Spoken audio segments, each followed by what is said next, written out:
Okay, so now we're out in my garden. I've got my 3 bags of garlic heads broke down into cloves. I'm going to start with these small organic ones that I bought at the grocery store as a test. I've been successful in growing things that are bought from the store that are organic. I'm going to start with those in this aisle.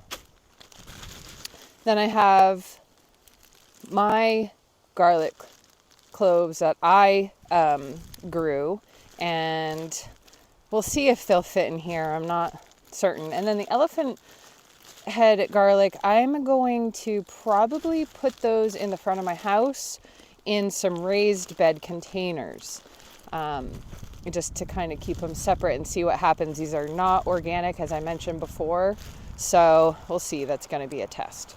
It's November 25th, so we are about a month behind where I would typically be putting the garlic in the ground. But that's okay because I can still work the soil. So really that's the most important thing.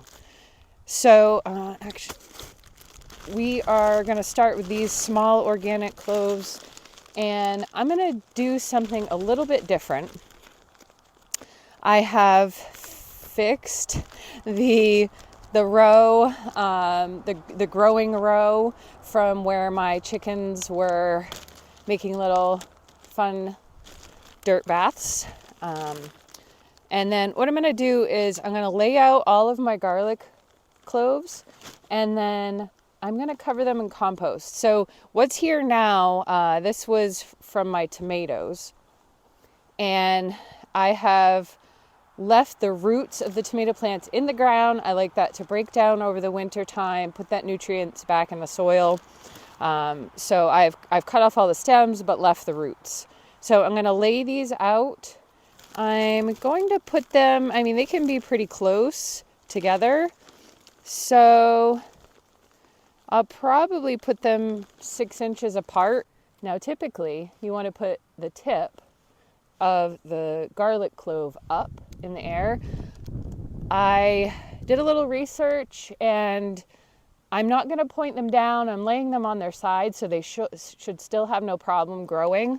Like I said, this is a little bit different. I usually dig down about 2 inches in the ground, put them point up, and then cover the holes back in.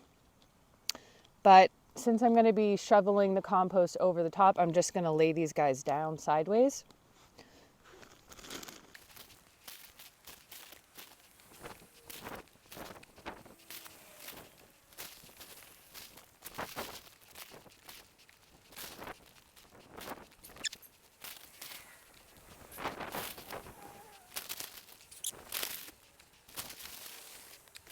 All right, so I have about a handful of these small organic cloves left. I'm going to see if I can get the ones that I grew in the ground in the last 2 sections down there, because I don't mind them being with these store-bought ones.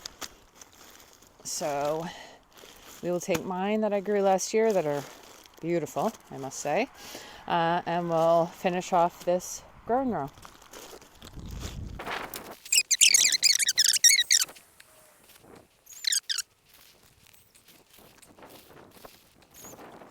Well, that actually worked out perfect. I was able to get all of the cloves in that I grew, and also the cloves in from the store that were organic. So I will bring you down and you can take a look at what we've got here. So you'll be able to see the difference in between the small cloves from the store, which I'm able to put closer together, because those heads, if you remember, are not very big. So I was able to put, depending on my uneven width of row here, 3 to 4 cloves in a line. And then these are the bigger cloves from the ones that I grew last year, which I spaced out quite a bit more, like I said, around 8 or so inches, because they were really good sized bulbs. And then back down to the small ones finishing off the row.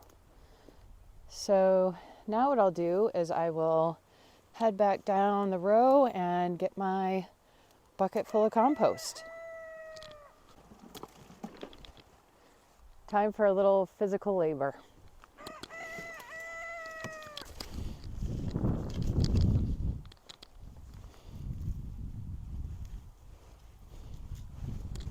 I'm going to scoop out this compost on top of the cloves, and then I will use a rake to flatten it out, smooth it out.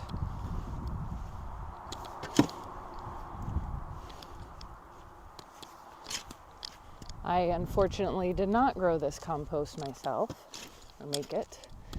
However, in southern New Hampshire, there's a place called Sea Coast Compost, and I have a distributor that's about 10 minutes down the road, so I have them bring me a dump truck full.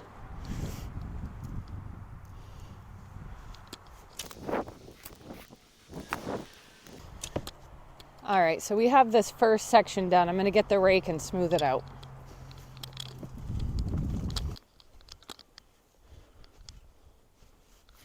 Sometimes in compost you get big clods.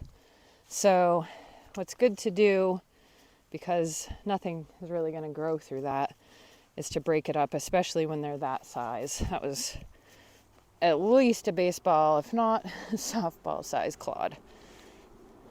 Break those up. This is another big one. And that way it can actually be usable.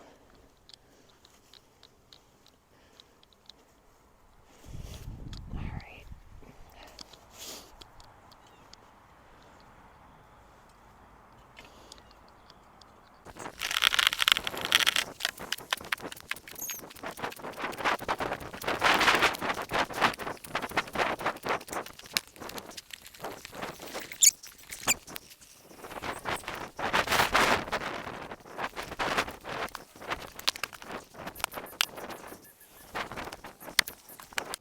All right, now before the chickens come back, the next thing I'm going to do is get some straw and cover the soil with the straw. The reason for that is it helps protect against erosion, and it does add a little warmth layer for the bulbs, the cloves that are underneath the compost. So I'm going to get this all covered, and then we'll be on our last step.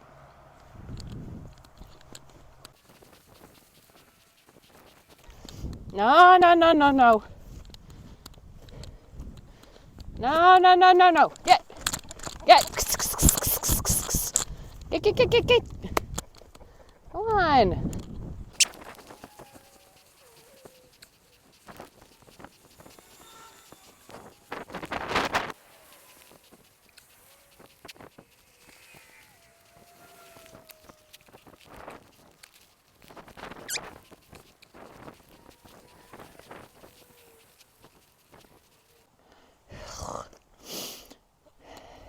You wouldn't be working in the garden unless you were covered in some amount of dirt. I'm going to just leave that there. So the last and probably the most important step to planting anything is protecting it from creatures like the chickens. We have ducks and geese too. So I'm actually going to get it's deer netting, and I'm going to wrap it right around this whole section. And then that's going to be protecting it from the birds or any other creatures above the ground. We do get moles, but there's not a lot you can do about them. And actually the fencing will also keep my dog from digging holes to get the moles. So I'm going to take care of the fencing, and then that'll finish up the outside work.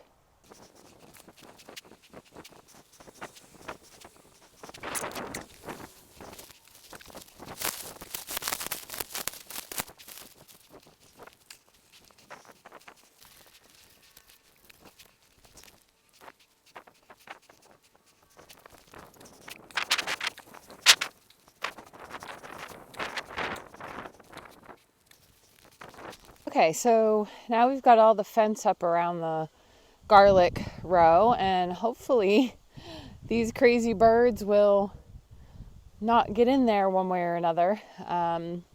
And in the summer, so around 4th of July, is when the garlic will actually be ready to harvest. So you have to put the garlic cloves in the fall so that they can be subjected to the cold. It's also known as stratification, and that is what will trigger the garlic cloves to sprout, and they'll do that in the spring, and then they'll send up green shoots, which, side note, you can eat. And then, like I said, in the summer we can harvest, and it looks like we're going to have a lot of garlic. That was a lot of cloves. So, yeah, should be a good harvest.